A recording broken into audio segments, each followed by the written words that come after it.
E aí, já pensou em ganhar muito dinheiro com um canal de corte igual esse daqui que você está assistindo? No primeiro link da descrição temos um aulão para você que quer começar um canal de cortes e faturar muito aqui na internet. Também teremos planilhas que irão te ajudar na hora de organizar a produção do seu canal. Tá esperando o quê?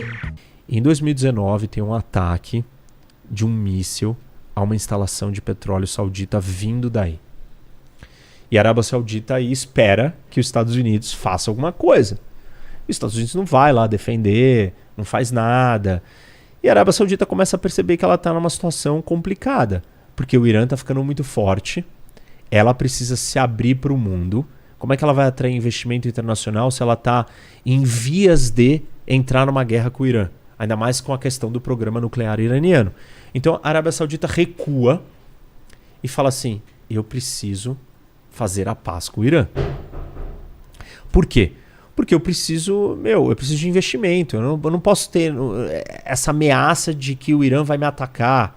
Eu preciso fazer um acordo com o Irã. E aí quem que entra na história para mediar o acordo é a China. Por quê?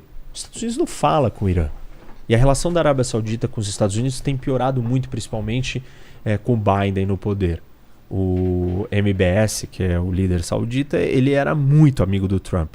Amigo assim, que transcende a amizade pessoal, tanto que o marido da Ivanka Trump, que é a filha do Trump, recebeu fortunas de investimento no seu fundo de private equity do Fundo Soberano Saudita, controlado pelo MBS, em negócios para construir hotéis ou propriedades com o nome Trump em Oman, com financiamento saudita. Então a relação dele com o Trump, com os republicanos, é muito maior.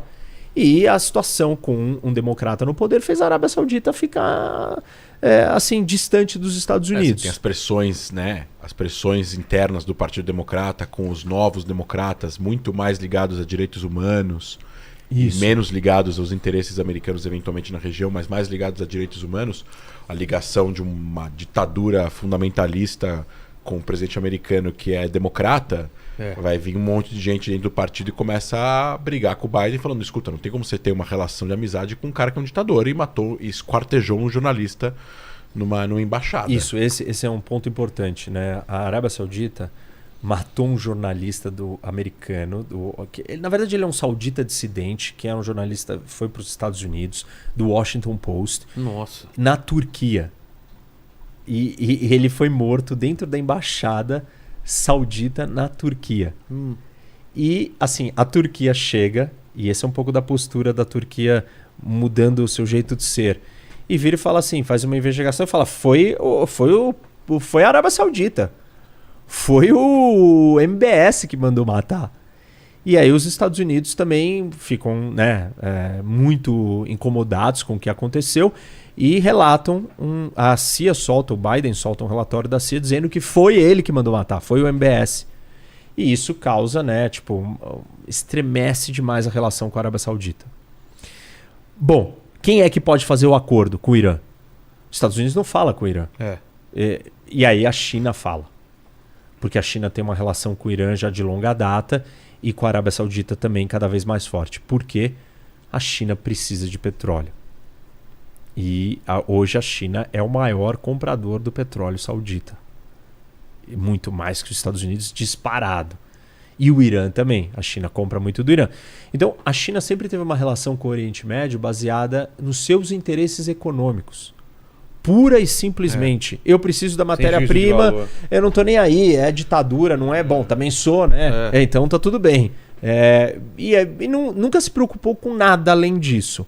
Manteve sempre essa relação puramente econômica e comercial. Só que a China está preocupada. Preocupada que ela não pode ter o seu abastecimento de petróleo abalado por uma briga entre a Arábia Saudita e Irã, por causa do programa nuclear iraniano, a Arábia Saudita se juntando, se aproximando de Israel, preocupada que o Irã tem a bomba, vai se juntar com Israel para atacar, de repente, ou ajudar Israel a atacar o Irã, alguma coisa desse gênero. E aí a China entra na história e fala, olha, então eu vou mediar. E assinam-se um acordo de normalização das relações diplomáticas entre Irã e Arábia Saudita. Qual é o próximo passo disso? Não é só abrir embaixada, mas combinar que um não vai atacar o outro, é combinar que eles vão chegar num consenso, num desfecho para a guerra no Iêmen, que eles vão parar de financiar os seus grupos em lugares diferentes, que eles vão ter uma certa paz. Óbvio que a pergunta é, o Irã vai cumprir com isso? E eu, particularmente, acho que não. Paquito às vezes dorme. Tava no mapa há muito tempo, por isso que eu chamei ele. E aí eu acho que o Irã não vai cumprir. China... Óbvio que não vai cumprir. A China não vai forçar o Irã a cumprir, porque a hora que a China vê se tocar, ela vai falar, tá bom, como é que eu forço agora? A China não tá tão envolvida. Mas é um passo diferente, porque a China tá ali se mostrando como um ator político. E muita gente está olhando falando assim, pronto, os Estados Unidos perdeu espaço. Os Estados Unidos, como eu disse, não quer mais estar ali. Esse é um dos pontos. O outro ponto é que sim, os Estados Unidos não tem mais domínio absoluto sobre tudo que acontece no Oriente Médio. A Arábia Saudita está muito mais preocupada hoje em agradar ou em ter o consumo e compra de petróleo da China do que dos Estados Unidos. Claro, óbvio. Porque a China compra muito mais que os Estados Unidos. Mas por que os Estados Unidos não pode abandonar a região por completo? Porque o mercado de petróleo é ditado em grande parte pelos grandes produtores que estão no Oriente Médio. Então uma guerra, uma instabilidade, um problema gigante lá dentro, os Estados Unidos vai ter que ir lá. Resolver não só pelo petróleo que ele precisa, que é muito menos hoje, mas porque isso vai afetar a Europa, vai afetar a economia do mundo inteiro, vai afetar o Japão, vai afetar a Índia, vai afetar todo mundo. Pra você ter uma ideia, o segundo e o terceiro maior compradores de petróleo saudita é a Índia e o Japão. Se você somar tudo que a Índia e o Japão compram, dá menos do que a China compra da Arábia Saudita. Então, essa é uma nova dinâmica. E tá todo mundo olhando para isso. O que vai acontecer? Quem saiu ganhando, quem saiu perdendo? Estados Unidos saiu perdendo, a Arábia Saudita saiu ganhando, Irã saiu ganhando, Israel saiu perdendo ou ganhando. Tem argumento para todo lado, a gente pode ficar aqui mais uma hora falando disso. Mas eu acho que eu acho que Israel saiu perdendo. Eu acho que a Arábia Saudita tem um ganho ilusório momentâneo para satisfazer uma necessidade que ela entende que é apaziguar a percepção de que ela está se preparando para uma guerra com o Irã e isso vai atrapalhar os seus projetos de visão de 2030, o The Line e toda aquela história não vai dar certo. Quem ganha demais com isso é o Irã. Porque o Irã passa uma mensagem que, não, fiz as pazes e tal, e continuando fazendo as coisas que ele está fazendo. E a China, assim... ela é muito pragmática. Ela é pragmática, mas ela passa uma mensagem de que, eu tenho influência, olha o que eu estou fazendo. Os chineses, os ideólogos do Partido Comunista Chinês de plantão já vieram. Olha lá, a China fez um acordo, a China está resolvendo os grandes problemas do mundo. Calma, a história é longa. Os grandes problemas do mundo vão ser resolvidos quando resolver o problema nuclear, quando acabar a guerra da Síria, quando acabar a guerra do Iêmen. Os grandes problemas do Oriente Médio, liderados e causados por Arábia Saudita e Irã, só vão ter sido resolvidos pela China quando esses dois países chegarem num acordo. E eles não chegaram ainda. Então é muito cedo para dizer que a China conquistou alguma coisa. Ela ganhou mais prestígio, ela ganhou mais influência, ela mostrou que ela é um player numa região da qual ela nunca participou. Sempre a disputa foi entre União Soviética e Estados Unidos pela influência lá dentro e a China ficou em segundo plano. A China está interessada não só pela questão energética, mas ela tem outras preocupações lá dentro. Uma, os muçulmanos uigures da província chinesa, que existe um massacre, uma perseguição a esses muçulmanos. A China não quer que os países islâmicos do mundo comprem as dores desses muçulmanos do seu território.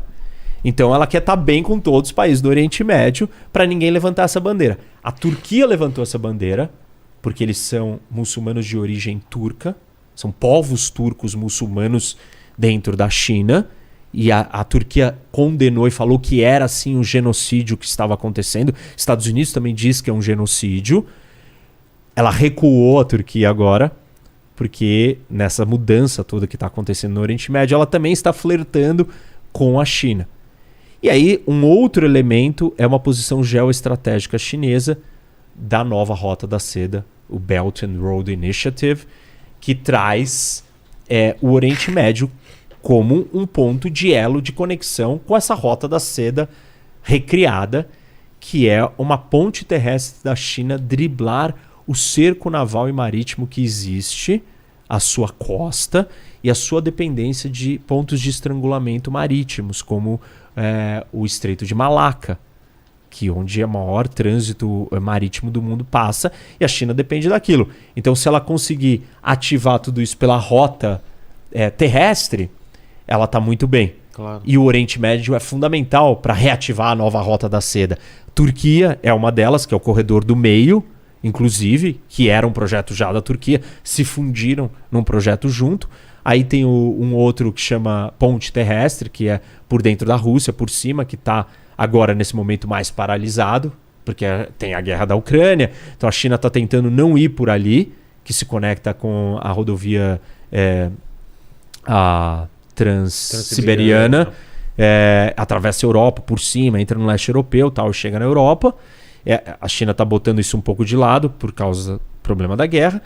Está investindo bastante nesse corredor do meio, que passa no meio da Turquia, passa no meio de todos os países da Ásia Central e conecta com a Transcaspiana, que é uma rodovia que passa na Ásia Central, também atravessa pelo Mar do Cáspio, que é um mar fechado.